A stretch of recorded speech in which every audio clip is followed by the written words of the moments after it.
Et la meilleure démonstration de pourquoi le système n'est pas bon vient couronner le fait du député M. Ahossi. M. Ahossi qui a fait une migration politique spectaculaire. Il démontre par ce fait que tout ce qu'on nous a chanté comme étant réforme au niveau des systèmes partisans est un échec. Et d'échec en échec, nous ne réussirons pas. Et c'est pour ça que pour pouvoir réussir, une fois pour de bon, il est nécessaire que nous nous regroupions, que nous nous réunions pour parler de notre pays, parce que c'est notre pays, nous n'en avons qu'un. C'est la première fois qu'on voit de telles choses, où tout le monde est à genoux, tout le monde est plié, personne ne bouge, et voilà, tout le monde est calme, le pays est très bon, le pays, on vit bien, c'est du mensonge. Bref, comme on lui dit, c'est le même système que plein de gens ont dénoncé. Aujourd'hui, voilà, les Ahossi qui virent de l'autre côté, il y a quelques jours, c'était la FCBE, c'est comme ça. Et c'est des gens qui sont habitués à l'argent pour virer, pour changer. Il n'y a pas de valeur, sans honte, sans vergogne. On a pris l'argent, c'est comme ça. C'est devenu une norme. Vous voyez, et on essaie de changer les mentalités, de dire aux gens, écoutez, tant que vous faites ce genre de choses, quiconque prend de l'argent, échange, vire, ceci, les Ahossi, sachez qu'ils vendent le pays. C'est des gens, on doit écrire leur nom, graver leur nom là. Les enfants de leurs enfants doivent savoir ce qu'ils font, que c'est eux qui ont vendu le pays. Parce que demain, quand ce sera du chaos et que nos enfants nous ont demandé, mais qu'est-ce que vous avez fait? Vous pouvez lui dire, j'ai lutté, j'ai dénoncé, voici les preuves. Donc, en tout cas, merci à vous. Sachez que la dynamique du vol, du pillage ne peut pas continuer. La dynamique où les gens étudient politique au Canada et finissent dans communication au Bénin, cette dynamique n'est pas une bonne dynamique. La dynamique où vous allez passer des années sans travail, aller finir dans la Méditerranée, nager. Aujourd'hui, nos jeunes, d'accord, ils sont à 320 € en Afrique du Nord. Ne parlez pas comme ça, Kialine. C'est vous qui êtes malhonnête. Quand il était démocrate, tu ne parlais pas comme ça. Mais c'est vous qui venez de dire tout ce que vous avez dit maintenant. Qu'est-ce que moi j'en savais?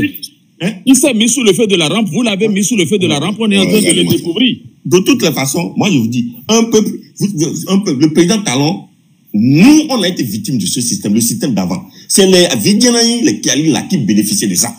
Mais vous êtes des criminels. C'est vous qui bénéficiez de ça. Nous on a souffert. Mais le système dont tu parles, c'est pas le système qui a donné PVI à Talon. C'est pas ce système qui a mis 900 militaires à sa disposition comme un président de la République. Ce n'est pas, laisse-moi, ce n'est pas ce système qui lui a fait ramasser des milliards dans le trésor public ici à la douane un peu partout. Tu dis qui a bénéficié de ça. Tu m'as vu déjà aller prendre 1 milliard ou aller prendre la voiture de mon père là pour aller ramasser l'argent dans le trésor du public avec la Dida Matis et consorts. Ce n'est pas eux qui sont logés là maintenant. Tu me dis que le système avait bénéficié qui? Pourquoi tu viens parler de moi? Non. Mais ceux qui ont bénéficié du système sont là. Les Benoît Degla, les Saka Lafia, les Koupaki, ils étaient tous dans ce système que tu es en train de dénoncer aujourd'hui, non? Tu es en train de raconter quoi? J'ai l'impression que tu as un problème, en fait, de cognitive, en fait. C'est ça ce que je viens de dire, en fait. Quand j'entends monsieur qui a, pour ne pas parler de coq à l'âne, quand j'entends monsieur qui a dit, monsieur Ahossi, ici, il change, il va manger quoi, des trucs comme ça. C'est ça pour qui ne connaît pas qui est monsieur Ahossi. Monsieur Ahossi, il a été colonel des douanes. C'est un milliardaire. Il n'a pas besoin de vos postes là pour manger. C'est un milliardaire. Il a fait la promotion de maçonneries à nous. C'est les douaniers milliardaires qui existent au Bénin. C'est les douaniers milliardaires qui existent au Bénin. Dis-lui qui a des dialysés au CRHU. Il n'a qu'à aller aider là-bas. Oui, monsieur Kialine, vous pouvez y aller maintenant. Vraiment, Biafrika, bonsoir. Aujourd'hui, là, c'est semaine de croix pour moi. Ça, tous les jours ne sont pas dimanche, comme on dit. Monsieur le guide, je veux commencer par monsieur le guide. Je vais ouvrir de petites parenthèses avant d'aller à ce que je veux dire. Monsieur le guide, la dernière fois, vous avez soulevé un semblant d'inquiétude par rapport au langage que nous devrions tenir quand on est sur les réseaux sociaux parce que quelqu'un serait tué ou assassiné aux États-Unis et que ça vous fait quoi? Prenez garde à votre langage quand vous êtes ici. Même aussi ailleurs, je vous le conseille. Ne venez pas nous répéter parce que vos gens vous ont dit là-bas de venir nous dire qu'il y aura élection. Rien ne va se passer. Il n'y a pas élection. Vous n'êtes pas en train d'organiser une élection. Et quand vous venez ici dire que ce que vous voulez faire se fera et que rien ne va se passer là, vous êtes en train de créer de problèmes en le disant.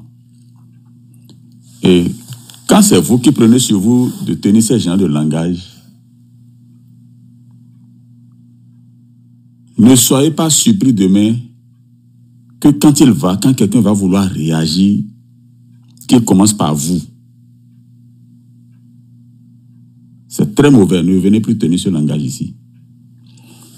Je vous l'ai dit parce que c'est vous qui avez soulevé la question et je suis en train de vous le rappeler aujourd'hui. Maintenant, j'ai constaté que vous êtes arrivé, vous avez pris le panel en otage. C'est bien.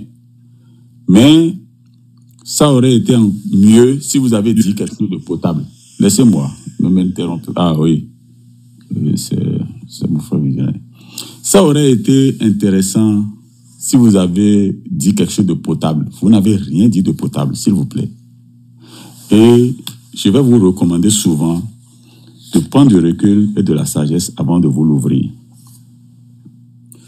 Vous avez accusé, traité Kemi Seba de tous les noms ici, parce que vous avez dit qu'il aurait fait appel à eux, qu'il serait en train d'appeler à l'insurrection. Quelqu'un qui a appelé à une mobilisation populaire n'est pas en train d'appeler automatiquement à l'insurrection.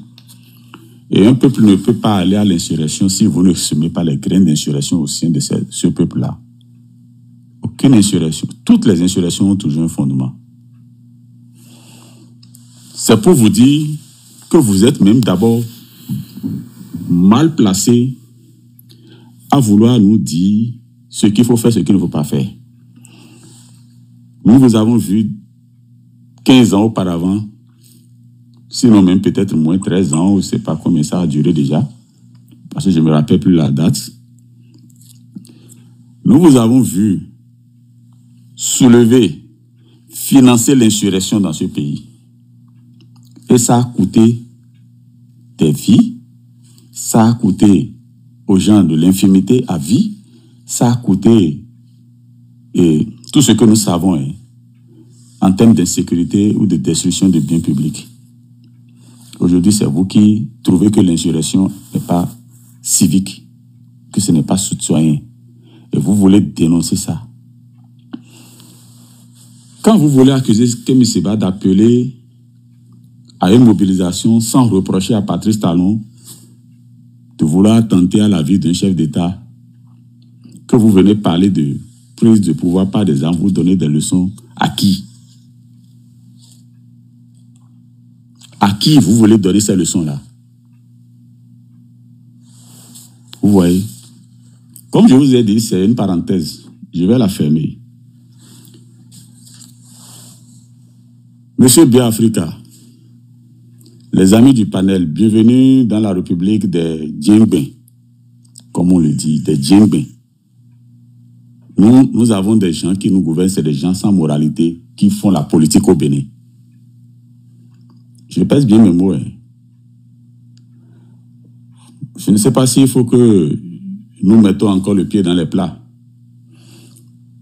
Surtout que nous avons tout le temps dénoncé la chose. Nous avons tout le temps dit ça ici. Et les gens nous ont traités d'oiseaux de mauvais augure.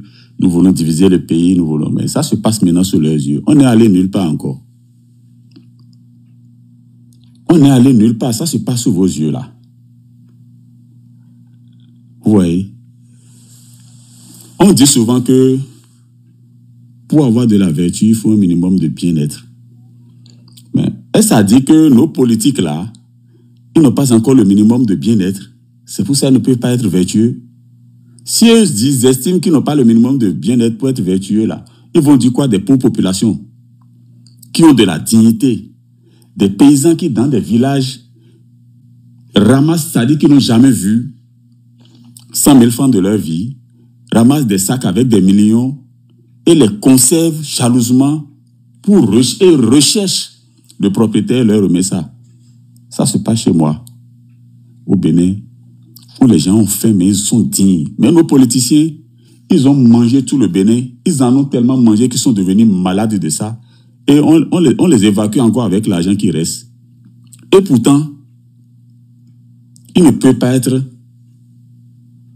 digne. Il ne peut pas être vertueux. Parce que c'est manque de dignité, de vertu, que d'entendre un certain Basil Arrossi en venir là.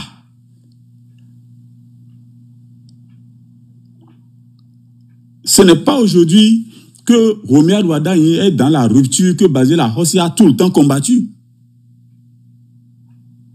Ce n'est pas aujourd'hui que Wardani est ministre d'État dans ce gouvernement, ce système qu'on a appelé rupture, et que Basil Arrossi a tout le temps combattu. Il n'avait pas vu qu'il y avait lien de famille en ce moment, ou bien qu'il devait quelque chose, qu'il avait des dettes morales envers son père. Et quand il commet le forfait, il met tout le truc là sur la tête de sa base. Base là, c'est qui? Qui connaît base là? Qui va aller questionner base là maintenant? On crée un truc, on crée la honte, on dit ma base. Et ça, c'est un langage qu'il faut ôter de la bouche des politiciens, c'est des escrocs. Il nous a tous escroqués, ce Basil Arrossi. Il nous a escroqués pour se retrouver, je ne sais pas, au Parlement là-bas, continuer par prendre le salaire, les impôts des Béninois en termes de salaire, rouler en voiture, faire ce qu'il est en train de faire jusque-là. C'est de l'escroquerie. Et il nous escroque encore plus que la confiance qui est placée en lui est en train d'être trahie. Et c'est ça, tout l'échec du système partisan que nos amis Julien sont venus nous vendre ici. Julien qui est en train de raisonner pour ne jamais raisonner là. Le guide qui a perdu totalement la tête avec son autre alter ego qui venait de parler de valeurs d'une certaine région, tout ça là. Mais je vous dis, vous êtes totalement hors des limites. Vous avez perdu tout bon sens. Et vous-même, vous n'êtes même pas convaincu de ce que vous dites. Moi, j'étais là en train de roger mes frères depuis. Et vous avez tellement dit bêtises que j'ai même perdu la notion de tout ce que j'ai à placer. C'est dommage. Quand quelqu'un, en soutenant les bêtises de ce vieux Arrossi là, est venu nous dire que c'est mal connaître ou bien qu'on ne connaît pas là, que lui il est d'une certaine région du Sud. C'est lui qui a parlé de région du Sud, c'est pas moi. Je n'ai pas parlé de régionalisme ici, hein. C'est lui que je suis en train de reprendre. Il ne faut pas dire que c'est moi qui ai parlé de régionalisme.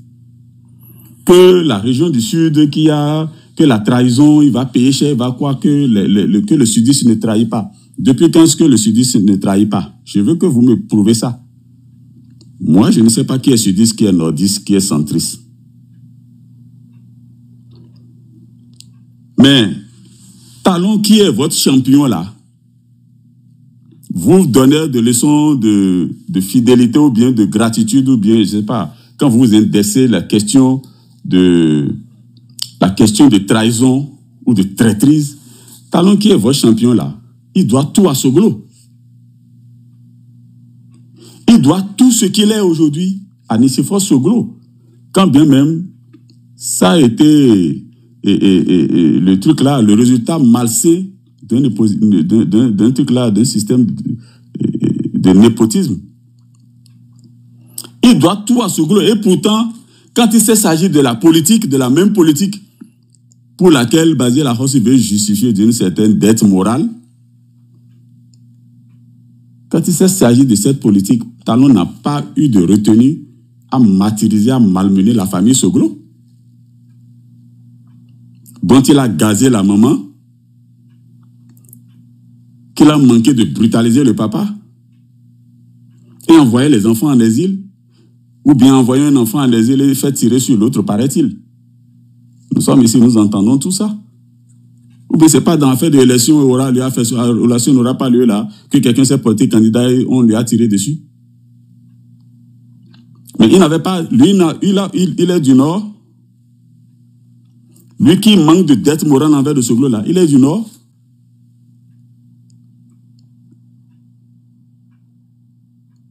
Hein? Ce n'est pas un problème de régionaliste. Le problème qui se pose aujourd'hui, ce que Basile Ahossi a fait ne peut même pas être justifié par le pouvoir va dans le mono ou bien un problème de régionalisme ou de lien de parenté. C'est un problème de traîtrise. Le monsieur là, c'est un traître. C'est un traître. Un point, c'est tout. Un point, c'est tout. Sinon, je vais vous poser la simple question. Il n'avait pas basé ça dessus des convictions alors. Il n'avait pas d'idéologie politique. Il n'avait rien. Donc, tous ces morts, ces emprisonnés, ces exilés-là, sont passés à perte et à profit. Et on vient nous parler de régionalisme, ou bien de questions de région, ou bien de questions de dette morale. Mais je viens d'évoquer le cas Talon-Soglo. Qu'en est-il de cas Talon à Djavon? Parce qu'on va me dire peut-être qu'avec Soglo là, c'est déjà trop loin. À Djavon, qui a fait de Talon président là, par quelle dette morale il s'est retrouvé en exil aujourd'hui sur le même Talon, avec une affaire de drogue, 18 kg de cocaïne pure plantée dans son conteneur. Olivier Bokor, qui est la cheville ouvrière de la résurrection, parce que Talon, il était en train de mourir déjà pratiquement. Qui a fait ressusciter Talon là? Il en est où aujourd'hui? Ou bien c'est pas toujours dans le sud là, c'est pas toujours dans le sud du Bénin là que nous parlons de traîtrise ou de trahison. Quand Degla Souyayi est venu faire, comment on appelle, ces révélations de comment il a trahi Yahi pendant étant ministre de Yahi, pendant qu'il le trahissait au profit de Talon là. C'est ça la valeur que vous partagez dans le Sud. Et vous osez parler de ça. Vous venez, vous avez le culot de l'ouvrir pour parler de ça. Et tout près à côté de Ahossi là, qu'on appelle Humpé. Humpé là, il n'est pas de la même région qu'Ahossi. Parce que vous allez peut-être me dire que les autres ne sont pas du grand mono. Mais ce n'est pas les mêmes monos là. Que Humpé, que Yahi a sorti de nulle part. Un néophyte, un illettré qui ne peut même pas faire l'étude. Qu'on a sorti de nulle part, on l'a fait ministre. C'est ça aussi les erreurs de Yahi. C'est ça aussi les erreurs de la Yahi. Un Humpé peut être ministre dans quelle république? Bon, c'est le pays qui est devenu comme ça, puis finalement, peut-être que c'est sous Talon, parce qu'on a déjà vu un Rachid Gbadamassi ministre. Et Yahi a fait de lui ministre. Il est devenu membre FCDE. Voilà ce qu'il a fait de Yahi. Vous voyez, c'est trahison-là qu'on est dans, c'est dans trahison qu'on est, ou bien c'est dans fidélité, ou bien dans gratitude.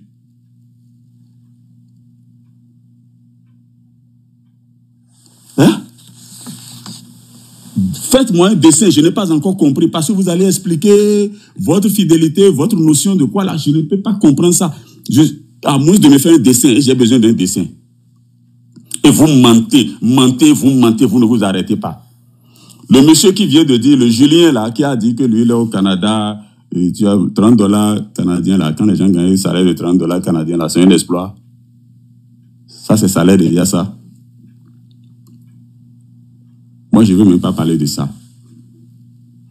Vous avez dit que vous avez une ONG ou bien quelque chose qui finance les femmes dans Parakou ou bien dans le Nord, que vous êtes passé dans toutes les communes de Parakou. Je suis en train de vous poser la question depuis. Parakou a combien de communes? Parakou a combien maintenant? Ou bien combien d'arrondissements? Ah, c'est lui qui a dit qu'il s'est promené dans toutes les communes de Parakou. Et je suis en train de lui poser la question depuis que Parakou a combien de communes? Parce que je sais que Parakou est une commune. Tu n'écoutes pas. Le truc est là, il faut te faire réécouter ça. C'est quand tu as parlé en même temps que j'ai commencé par te poser la question. Arrête de dire. Mais laisse-moi. Arrête de dire des fois. Tranquillement. Peut-être c'est un lapsus qu'il y a. Ah, ok. Il n'a qu'à me passer. Je suis en train de poser la question déjà depuis. Pour quelqu'un qui connaît tellement le Nord, qui a financé les gens, ne peut pas me dire qu'il a parcouru toutes les communes d'une seule commune. Peut-être qu'il ne savait pas que Parakou était commune. Je vais faire rejouer l'audio là parce que je n'ai pas dit ça là. Mais tu as dit ça. Non, monsieur Kialine. Monsieur Kialine. Bon, maintenant, il ne faut plus me couper. Monsieur Kialine. Oui, monsieur Jules. Ce qu'il voulait dire, il a dit qu'il a parcouru toutes les communes du Nord, sauf les autres. Non, il a dit toutes les communes de Parakou. Oui, je ne me rappelle plus les mots. Il a dit ce qu'il voulait dire, même si je ne me rappelle plus des mots qu'il a utilisés exactement. Mais ce qu'il voulait dire, c'est il disait qu'il a parcouru toutes les communes du Nord, sauf les zones rouges. Ok, vous pouvez continuer. Ok. Donc, moi, je l'ai pris au mot, je l'ai pris sur ce que j'ai entendu pour lui poser la question. Je ne faisais que lui poser la question. Depuis, j'ai lancé la question plusieurs fois. Alors, donc, pour en venir à ce que nous vivons là, moi, je vais poser une seule question à ceux qui veulent justifier le revirement honteux. Tu vois la vomissure qu'il est en train de ramasser là. Et monsieur Ahossi là, que je connais d'ailleurs mal, je veux que les gens m'expliquent ce qu'ils veulent expliquer ce qu'il a dit là, ce qu'il a fait là. Ceux qui sont en train de chercher, de donner des explications à ça, qui m'expliquent que si, en tant que membre du parti Les Démocrates, il avait été déjà choisi candidat au présidentiel, et que Romia Wadaï est maintenant candidat et du côté de comment vous appelez ça?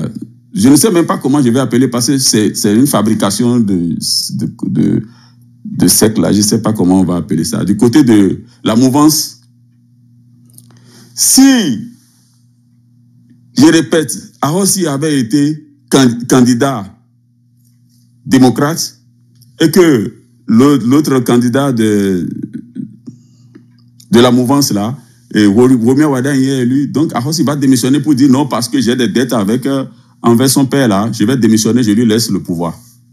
C'est comme ça va se passer. Ceux qui veulent justifier ça, ils n'ont qu'à venir m'expliquer si c'est comme ça que ça va se passer. Si les choses honteuses, les choses qui ne sont pas des immoralités comme du genre se passent dans le pays, il ne faut pas venir soutenir ça. Il ne faut pas venir soutenir ça. Et ceux qui ont dit que le Bénin là, c'est Talon qui a commencé par construire le Bénin. Le Bénin n'existait pas avant lui. Il n'a pas roulé sur des routes avant d'être président. Il n'a pas bu de l'eau avant d'être président. Sa maison n'avait pas d'alimentation d'eau avant qu'il ne soit président. Vous nous parlez, on demande qu'est-ce qu'il a fait, vous nous parlez de routes. Les routes n'existaient pas avant lui. Les hôtels n'existaient pas. Le palais de la présidence où il est là, ça n'existait pas. Les hôpitaux, il est venu là construire combien d'hôpitaux? Il n'en a pas construit. Des écoles n'existaient pas avant lui. Je demande quand est-ce que le Bénin a commencé par exister sous Talon? Cotonou n'existait pas, il n'y avait pas d'aéroport, puisqu'il n'a pas construit un seul aéroport. Il a exproprié les gens en Anglo-Digbe pour dire qu'il veut construire l'aéroport. On n'a jamais vu aéroport là jusqu'à aujourd'hui. Et il a fini par remplacer, il a pris le site pour transformer ça en truc là, en dépotoir de sa propriété privée. Et vous appelez ça industrie. Et vous voulez que ça se réitère partout. Il n'y avait pas d'hôtel. Quand il venait là, il ne donnait pas d'hôtel avant. Parce que tout ce que vous dites là, moi j'ai connu tout ça là avant lui. Et moins cher. Moins cher, je vous dis. Ça ne nous a pas coûté autant d'argent de faire du Bénin ce que le Bénin avait été avant qu'il ne prenne le pouvoir. Si le Bénin était comme vous voulez présenter le Bénin là, Talon ne serait même pas intéressé à prendre le pouvoir au Bénin. Il avait les yeux déjà trop dans le trésor public, dans l'argent du trésor, dans l'argent du contribuable. C'est ça qui l'a saoulé, qui l'a poussé, c'est ça qui l'a incité à être président. quand il a pris comme ça, là, il s'est jeté dedans sans contrôle. Vous voyez? Et le monsieur qui régule les choses, là, qui fabrique les chiffres, c'est lui, là, qui veut mettre devant pour dire, ah, tu as fait beau boulot, il va falloir que tu continues. Parce que si tu n'étais pas là, là, ma pauvreté, là, serait su. Parce qu'il est dans le magazine Forbes. N'importe qui peut aller donner de l'argent à Forbes. Si Forbes te prend 5-10 millions pour publier que tu es riche, qui va aller chercher les détails de tes comptes bancaires ou bien qui va confronter tes passifs à tes actifs pour savoir que tu es vraiment riche?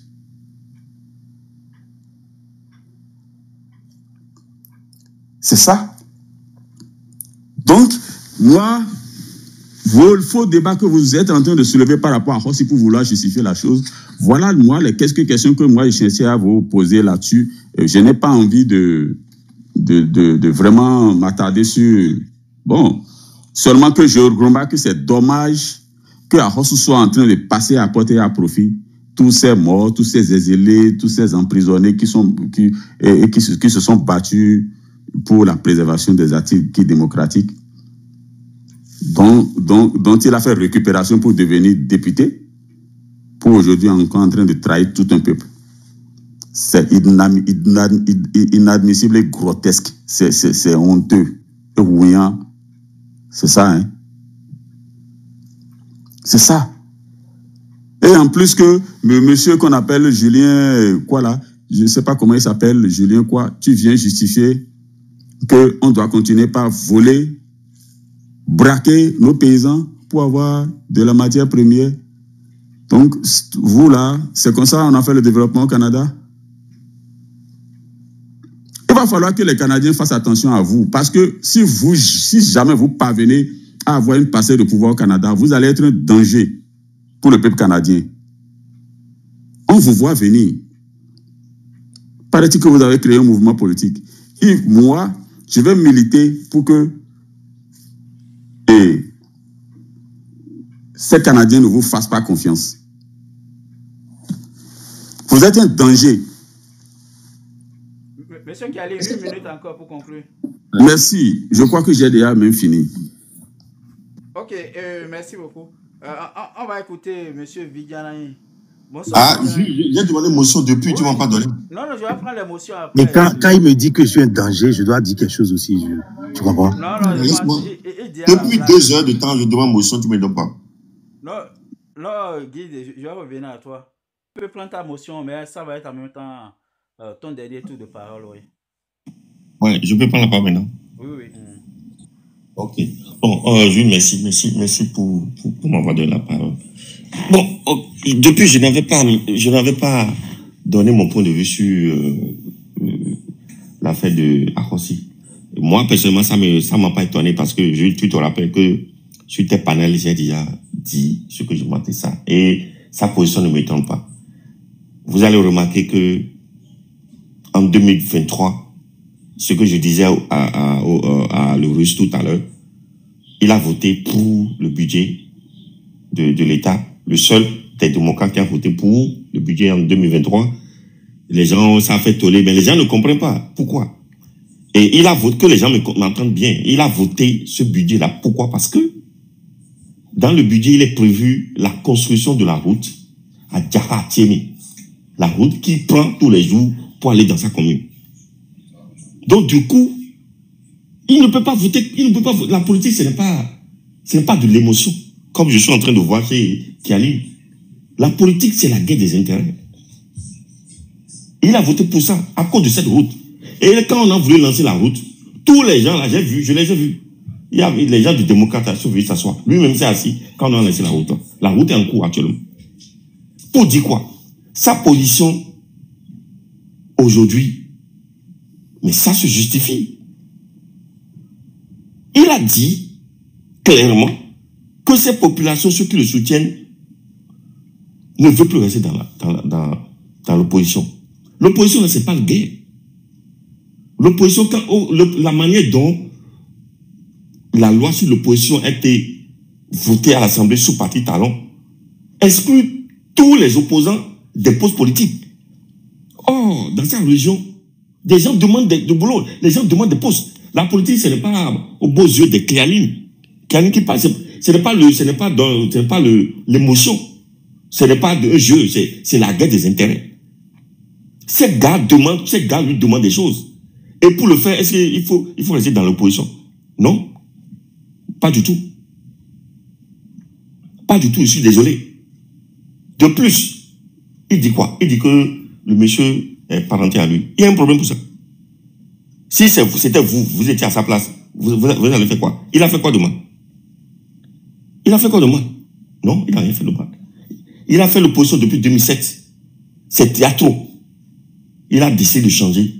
Maintenant, vous-même, commencez aussi par faire l'opposition. Si vous êtes prêt à continuer l'opposition, restez dedans.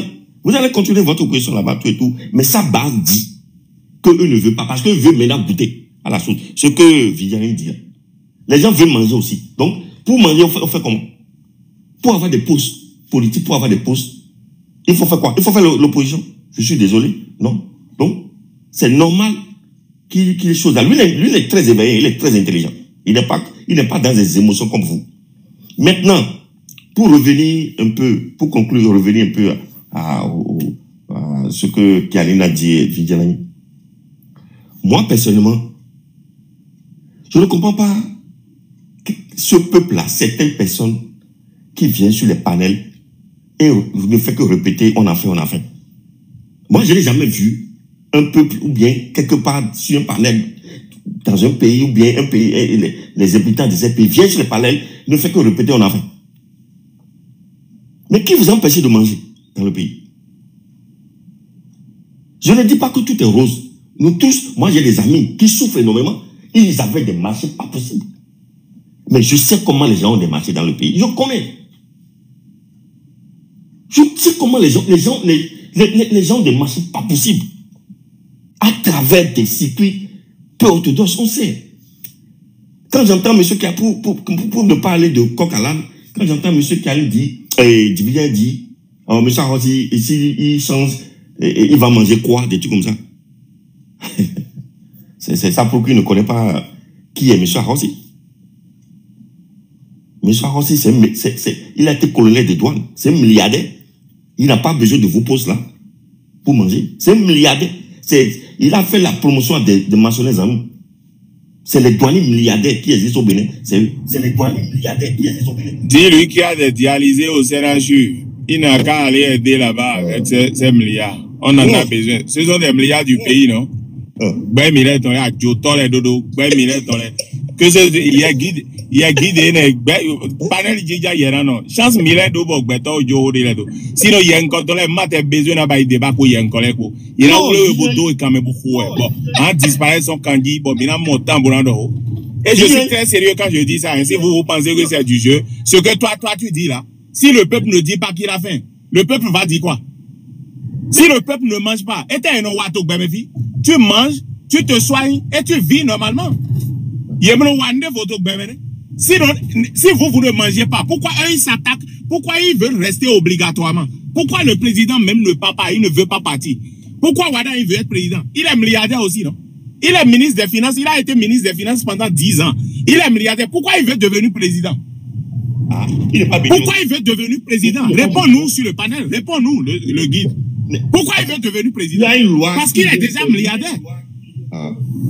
Le peuple qui n'a rien dit, le peuple veut manger. Il y a un dynamo dans tout pays, les gens vont dire qu'ils vont manger. Si les gens ne mangent pas, ils vont faire quoi?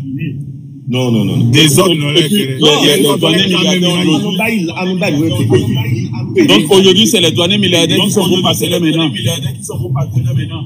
Non, donc les douaniers milliardaires sont devenus vos partenaires. Les douaniers qui ont ruiné ce pays sont devenus vos partenaires. Et lui, les milliardaires, se fait encore évacuer avec l'argent du peuple béninois. Où il y a un problème? Pendant que les dualisés sont en train de mourir, lui, il est déjà milliardaire, mais il faut l'argent du peuple béninois encore pour l'évacuer pendant que les dialysés sont en train de mourir. Et pourtant, c'est vous qui dites que vous avez régulé, vous avez fait des réformes au niveau des évacuations sanitaires. Qu'il n'y en aura plus. Mais vous avez vu comment vous êtes des malhonnêtes, des malfaiteurs. Mais maintenant, quel est votre problème? Mais c'est une association de malfaiteurs. Et toi qui parles là, tu es malfaiteur. Quand il était de l'autre côté, tu ne parlais pas comme ça, Kialine. C'est vous qui êtes malhonnête. Quand il était démocrate, tu ne parlais pas comme ça. Mais c'est vous qui venez de dire tout ce que vous avez dit maintenant. Qu'est-ce que moi j'en savais?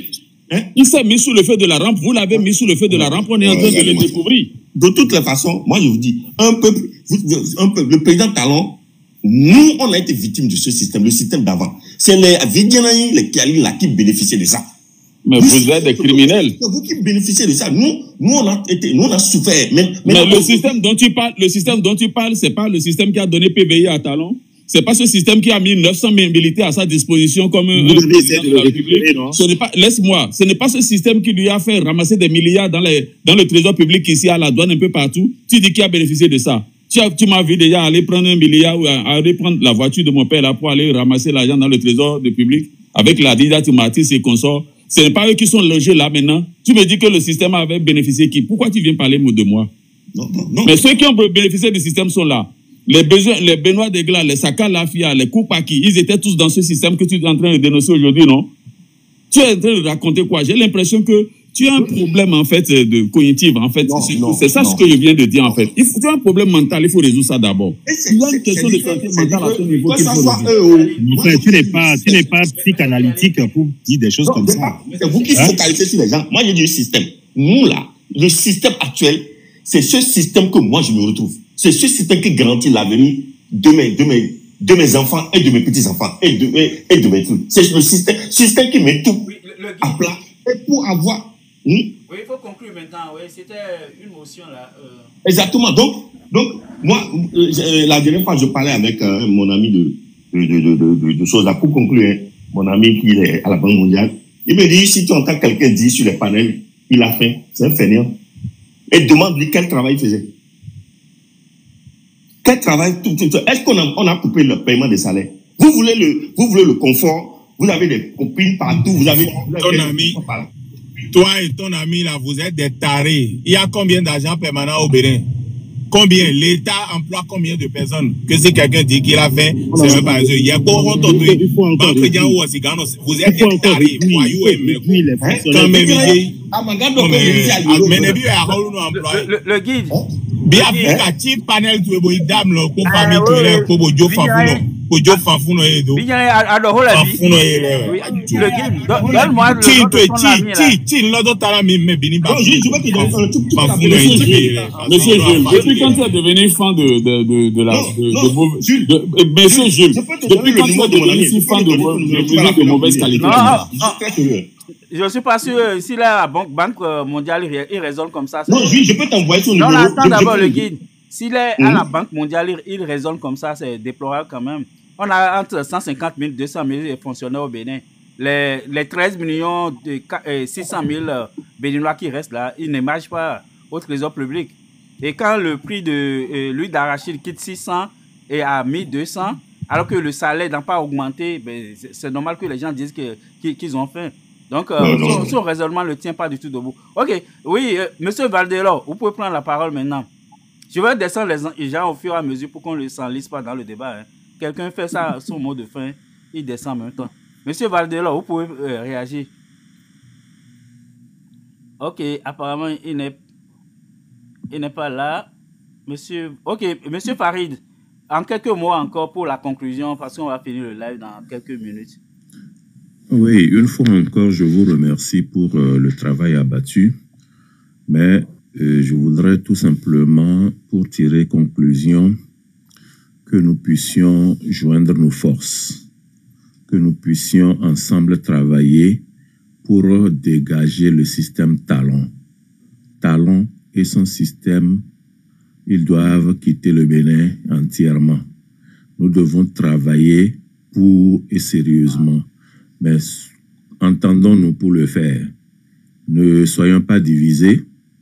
L'idée panafricaniste doit prendre de l'ampleur une fois que nous arrivons à dégager Talon et son système. Je vous remercie. Ok, merci beaucoup. Valdelor, il n'est pas là. Julien, tu peux prendre la parole pour 1 minute environ pour ta conclusion. Parfait. Je voulais juste rajouter, merci. Je voulais juste rajouter à Kaline avant qu'il ne descende que lui, il est un danger. Il m'a traité de danger pour la société. Mais moi, je pense que c'est un pyromane sociétal. Et je vais conclure en disant que il faudrait que c'est un panafricain qui croient au développement réel de notre pays puissent nous rejoindre. Parce que la dynamique doit continuer. La dynamique doit continuer. Le travail qui est mis en place, ça doit continuer de se faire. Et pour M. Ahossi, moi je dis, nous avons vu des anciens présidents qui étaient de droite aller soutenir des candidats de gauche. Ou bien le candidat de gauche, un ancien président de gauche, peut dire, désolé, le gars qui est dans mon camp, je dois le soutenir. Et au-delà de tout, nous venons tous de quelque part. Et moi, ça me plaît de le dire que M. Ouadani, dans le Mono, dans le Koufo, il y aura rien. Là. C'est 100%. On n'a pas le choix. On n'a pas le choix. C'est notre département, c'est notre région. Et je dis que les élus devraient plutôt s'occuper de leur région. Au lieu de penser, de faire croire au peuple qui s'occupe des problèmes nationaux, d'aller s'occuper de leur pays. Et on ne peut pas dire qu'on a faim. On dit, il n'y a pas de travail. Et s'il n'y a pas de travail, il faut créer du travail. Pour créer du travail, il faut investir. Pour avoir des industries, pour transformer nos produits. Faire de l'innovation. Pour que les gens puissent trouver du travail. L'État, avec les systèmes technologiques, ne peut plus continuer à engager des milliers de fonctionnaires qui vont s'asseoir dans les bureaux. On n'en a plus besoin. On n'en a plus besoin. On peut gérer notre État sans une seule personne. Sans une seule personne. Juste avec des données. Donc, il n'y a plus rien qui est impossible. C'est juste l'équipe qui est capable de mettre notre pays sur une dynamique les plus hautes, parce que tous les pays sont au même niveau actuellement. Donc, nous devons positionner notre pays. Merci. Ok. Monsieur Sauvegarde, vous pouvez prendre la parole pour votre conclusion. Merci, Biafrica. Merci, Biafrica. Oui, merci. Ces échanges ont été pour nous l'occasion de décrypter un tout petit peu le système actuel et par rapport à notre avenir commun. Il est important, à mon sens, de mettre un terme à ce système. Parce que d'abord, il nous ramène 200 ans en arrière au temps de l'esclavage. Le système de parrainage indique que nous ne sommes pas majeurs et qu'on doit passer pour une élection, on doit faire une élection en remettant notre conscience à quelqu'un d'autre qui décide pour nous dans un premier temps. C'est ça que Kémy Séba a décrypté dans son interview. Et la meilleure démonstration de pourquoi le système n'est pas bon vient couronner le fait du député M. Ahossi. M. Ahossi qui a fait une migration politique spectaculaire. Il démontre par ce fait que tout ce qu'on nous a chanté comme étant réforme au niveau des systèmes partisans est un échec. Et d'échec en échec, nous ne réussirons pas. Et c'est pour ça que pour pouvoir réussir, une fois pour de bon, il est nécessaire que nous nous regroupions, que nous nous réunions pour parler de notre pays, parce que c'est notre pays, nous n'en avons qu'un. C'est le seul. Merci. Merci beaucoup. Monsieur Kialine, vous pouvez prendre la parole pour votre conclusion. Vraiment, je vous remercie en fait pour l'occasion qu'on a eu ce soir de débattre de sujets brûlants de la politique au Bénin, de la politique caillerie au Bénin. Mais bon, pour en venir à mes contradicteurs sur le panel, je crois que quelqu'un vient de m'inquiéter encore plus. Ce monsieur Julien vient de m'inquiéter. Tout à l'heure, je disais la mort dans l'âme, parce que c'est le constat que j'ai fait qu'il était un danger pour la société. Mais bon, je croyais être peut-être en train d'exagérer, je ne savais rien, mais jusqu'à ce qu'il ait pris la parole. Mais quand il a pris la parole, mes inquiétudes ont grandi parce que je crois avoir... Monsieur Kialine, comme il n'est plus sur le panel pour répondre, on va aller dans le général. Il venait de dire quelque chose et moi, je ne suis pas en train de faire ça. Il dit que le mal qui nous ronge, c'est un mal profond. Franchement, parce que si on commence avec ces gens, l'avenir pour nous est sombre. Je ne peux pas penser qu'on ait une jeunesse qui va prendre le pouvoir et bâtir ce Bénin alors qu'ils sont en proie à une bipolarité, quoi, qui leur fait tenir des discours schizophréniques, c'est-à-dire aujourd'hui ça va ici, ce qu'ils ont dit aujourd'hui, ils se contredisent, ils sont dans une contradiction parfaite. Et non, ce n'est pas la contradiction là est associée à un autre danger, parce qu'il vient de parler de sa région. Nous ne sommes plus là. C'est à ça près que se trouve la politique maintenant au Bénin, le tribalisme. Ben, c'est encore plus dangereux. Donc, ces gens-là risquent de nous donner des 1000 collines, le Rwanda de demain. Et donc, il faut s'en inquiéter, en fait. Et voir si c'est vraiment la politique ou bien on a plus besoin de construire encore plus d'asiles que de prisons. C'est ça le problème. Et je suis désolé. Ben, c'est un constat que j'ai fait. Écoutez par exemple ce que dit le guide. Ben, moi, c'est pas, si vous entendez ces choses comme ça, c'est que nous sommes en train d'assombrir en fait l'avenir. Et voilà ce que moi je tiens à dire grosso modo. Désolé. Hein. Ok, merci beaucoup monsieur Kialine. Ok, Vivian, si tu veux compléter en 1 minute quelques éléments.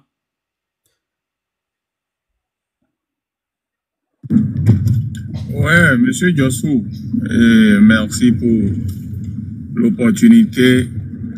Vous l'avez mis là sous comme on est au dobirami. Ni m'awabo mi serré mi dire do bobo l'entame pon kanji bo créer né à bo monter ramener mener la table de négociation bon minando créer minando décider ndina tout minton les frères.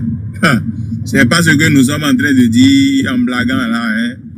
10 ans blélé de vous ou même mina son no pour pagaille pour gidja bon il a un tout bon bas il a un tout fou bon mais je les bina les un boiteur pour me rendre noir à mon bon ne matin tout le même bon touriste les kere mina mo bon vimito les bina les un bevun yakame bondide et didio to to akpa to les madina il a tourisme comme vous-même vous savez très bien de quoi je parle.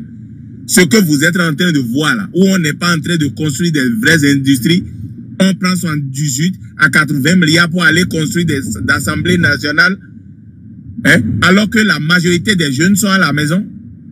Yézé quoi, mis ton plan de système partisan, mais dit pour finir, nous des bébés, étaient son début, là, et à la fin. Mais ils disent, mini by confiance, non. Ils sont là pour détruire le pays. Je suis désolé. Mon mot d'Obaï. Ni Aïha Meton c'est bon. Ni Aïha Meton personne ne veut se sacrifier, c'est bon aussi. Et bah, Banamba, quelqu'un, courez, mais Méropoto, mon dobo. Bonne nuit, mon grand. Merci beaucoup, Vivian. Ok, Georgia, tu peux prendre la parole. Oui. Hey, Biafrica, heureusement que vous allez couper. Je n'arrive pas à dormir. Je suis couché là 2 minutes, je prends mon téléphone encore. Merci beaucoup pour ce live. Merci beaucoup pour ce live. Sincèrement, je tiens à dire que à tout le monde, et c'est la raison pour laquelle j'ai demandé à monter d'ailleurs, que effectivement on entend beaucoup cette chanson-là du genre oui, le peuple béninois a maintenant évolué, la dynamique doit continuer. En fait, il faut savoir que qu'il n'y a aucune politique qui est mise en place pour offrir une quelconque formation sociale au Bénin. Donc le peuple qui a mûri, en fait, c'est le peuple qui ne peut plus parler. Le peuple où on a enfermé les journalistes critiques. Le peuple où on est allé kidnapper des gens. C'est ça la dynamique qui doit continuer. Le banditisme international, c'est ça la dynamique. Donc la dynamique du kidnapping, du banditisme international, du pillage, du siphonnage. C'est ça, au fait, la dynamique dont on parle. Et c'est ce que nous combattons. Nous demandons aux gens, s'il vous plaît, ne laissez pas ce pays brûler. S'il vous plaît. Parce que là, c'est la honte totale. D'accord? On ne respecte plus rien. On sombre de plus en plus. Et on l'a déjà dit, on a tendu la main, Kémy Séba aussi, et je le remercie d'ailleurs d'être sorti, d'avoir taclé Ouadani et son maître colon Talon. C'est un fait. C'est la première fois qu'on voit de telles choses, où tout le monde est à genoux, tout le monde est plié, personne ne bouge, et voilà, tout le monde est calme, le pays est très bon, le pays, on vit bien, c'est du mensonge. Bref, comme on lui dit, c'est le même système que plein de gens ont dénoncé. Aujourd'hui, voilà, les Rossi qui virent de l'autre côté, il y a quelques jours, c'était la FCBE, c'est comme ça. Et c'est des gens qui sont habitués à l'argent pour virer, pour changer. Il n'y a pas de valeur sans honte, sans vergogne. On a pris l'argent, c'est comme ça. C'est devenu une norme. Vous voyez, et on essaie de changer les mentalités. De dire aux gens, écoutez, tant que vous faites ce genre de choses, quiconque prend de l'argent, échange, vire, ceci, les arrosés, sachez qu'ils vendent le pays. C'est des gens, on doit écrire leur nom, graver leur nom là. Les enfants de leurs enfants doivent savoir ce qu'ils font. Que c'est eux qui ont vendu le pays. Parce que demain, quand ce sera du chaos et que nos enfants nous ont demandé, mais qu'est-ce que vous avez fait? Vous pouvez lui dire, j'ai lutté, j'ai dénoncé, voici les preuves. Donc, en tout cas, merci à vous. Sachez que la dynamique du vol, du pillage ne peut pas continuer. La dynamique où les gens étudient politique au Canada et finissent dans communication au Bénin, cette dynamique n'est pas une bonne dynamique. La dynamique où vous allez passer des années sans travail, aller finir dans la Méditerranée, nager. Aujourd'hui, nos jeunes, d'accord, ils sont à 320 € en Afrique du Nord. Tant toi, tu as la chance où ton papa va te payer un collège public au Canada pour 3 ans, tu viens jouer les mythos ici. Sachez qu'il y en a des jeunes qui n'ont pas eu cette chance, qui ont fini dans la Méditerranée, vendus à 320 € en Afrique du Nord. Sachez qu'il y a des gens qui vous n'êtes pas mieux qu'eux. Hein. Vous venez ici pour un bac plus 3, c'est des gens qui ont des masters, des doctorats, qui n'ont plus aucune chance au pays. Donc, franchement, c'est pas parce que toi, tu as fini, tu as eu cette chance que du coup, faut enfoncer tout le monde dedans, tout va bien, voilà, tout va bien. Non, on n'est pas dans ça. Là, il y a trop de gens. La dernière fois encore, et je remercie M. Biafrika d'être passé là-dessus, on a, monsieur, l'autre là, il a répondu à, attends, le gars là, le professeur Niamsi. Il a analysé des vidéos de Ouadani qui étaient carrément nulles encore. Et il est allé jusqu'à même analyser des chiffres que le pays lui-même a déposés sur la table de la Banque mondiale en disant qu'il y a 90% des Béninois qui se débrouillent. Quand on dit débrouille, c'est rouler les médias jusqu'à, vous devenez chauve. Les gars, c'est free, des bananes, des beignets au bord de la voie sous le soleil à température de 110 degrés, les gars. Allez essayer pour voir de quoi on parle. Donc, sincèrement, que c'est pas parce que certains mènent une vie meilleure qu'il faut se lever et enfoncer tout un pays dans le trou parce qu'on a reçu une enveloppe de je ne sais quoi. Humer la fumée, d'accord? Allez acheter de l'essence de Jean-Claude Gandou qui empoisonne l'Afrique aujourd'hui à 4 fois plus de soufre que la quantité normale. Du poison pour augmenter les maladies rénales, des pathologies rénales. Et vous finissez à l'hôpital, on ne va pas déployer de l'argent. On va vous dire qu'on a dépensé 7%, d'accord, de 140 milliards pour faire vilipender des milliards de francs pour aider, d'accord, rien que des malades cardiaques et que des dialysés, finalement, zéro. On laisse les gens mourir. Tout simplement parce que eux, dès qu'ils ont un mal de temps, ils finissent en France. C'est ce système que nous voulons combattre. Et nous vous invitons à combattre ce système avec nous. C'est ce système que Kémy Séba défend ici en taclant. C'est vendu là, d'accord, c'est néocolon, d'accord. Et nous vous invitons carrément à lutter contre cela. On ne parle pas en tant que simplement des personnes. On défend une idéologie qui est noble. Les gars, c'est un fait. C'est un fait. Allez voir comment nos frères sont traités en Afrique du Nord. L'Afrique du Nord, c'était des Noirs hein, avant. Hein. C'est des Noirs. Hein. Et on les a tous tués, on les a vendus, on a fait ceci, fait cela. C'est là qui fait que l'Afrique du Nord aujourd'hui est blanchie, on nous fait la loi. C'est-à-dire chez nous, on nous l'a arraché et on nous fait la loi. Et si l'AES lutte aujourd'hui en prônant le panafricanisme, le retour à nos terres et tout, c'est justement ça au fait. C'est eux qui financent ce genre de choses. Donc, nous vous invitons à refuser ce genre de choses et à lutter honnêtement contre un système qui détruit, qui blanchit et qui pille nos terres. C'est pour l'intérêt des autres, pas pour nos enfants. Nos enfants finissent au fond de la Méditerranée. Et ça, nous ne le voulons pas. Ce n'est pas nous tous qui avons cette chance. On monte ici, j'ai travaillé 700 000, j'ai fait ceci. Moi, j'ai fait du porte-à-porte à Cotonou pour trouver du boulot. Et je n'ai pas trouvé en plus. Si c'est boulot là, il y en a. Mais c'est salaire là le problème. J'ai des aides aujourd'hui, les gars travaillent, n'ont pas salaire. Donc n'écoutez pas ces mythos là, s'il vous plaît. Merci beaucoup, monsieur Biafrica, pour ce live. J'espère encore qu'ils ont entendu et que ça va encore changer des choses. Bye bye. Ok, merci beaucoup. Bonne nuit ou bonne soirée. Donc, merci à tous les amis qui sont encore là. Donc, le prochain live, c'est le dimanche à 19h de Cotonou. Il se peut que je reçoive l'homme d'affaires Martin Rodriguez pour prendre son appréciation sur la candidature de Omiad Ouadani. Donc, le programme reste à finaliser. Un sujet qu'on pourrait évoquer la semaine prochaine, c'est la situation de l'école Manuel Talon, l'école créée par l'école privée de Patrice Talon. Donc, on avait déjà parlé brièvement ici du décret qui a été pris pour subventionner ces écoles-là, ces écoles privées. On a vu subitement que lui, il a créé une école qu'on commence, on dit qu'on veut subventionner maintenant les écoles privées au Bénin. Plus grave encore, maintenant, on dit qu'on veut prendre les meilleurs au BPC ou bien au CEP et les amener à l'école Manuel Talon et ça va être subventionné, hébergé. Donc, il y a plein de choses. Donc, on va en revenir la semaine prochaine. Je pense que c'est comme s'il a créé l'école et puis finalement, avec les prix exorbitants qu'ils ont mis, ils n'ont pas trouvé la clientèle. Maintenant, il veut avoir de la clientèle de force et il va prendre des enfants pour pouvoir les mettre là de force et prendre l'argent de l'État pour pouvoir payer ce qu'il a engagé pour construire. Donc, il y a quand même un conflit d'intérêts qui est là. Oui, l'école est totalement vide, donc il veut prendre maintenant les enfants pour maintenant. Moi, ce que j'ai dit, si on veut créer une école des élites pour les Béninois, ça, ce n'est pas une école privée. C'est l'État qui investit et construit une école publique, mais de haute réputation. Mais on ne peut pas nous dire qu'un privé construit et prend l'argent de la caisse de l'État pour subventionner. Donc, on va revenir sur ça là dans un autre live. Ce n'est pas l'objet aujourd'hui. Je l'annonce seulement la semaine prochaine, le mercredi et autres là. On a des informations, il faut qu'on en parle. On en parle sérieusement même. Donc, merci beaucoup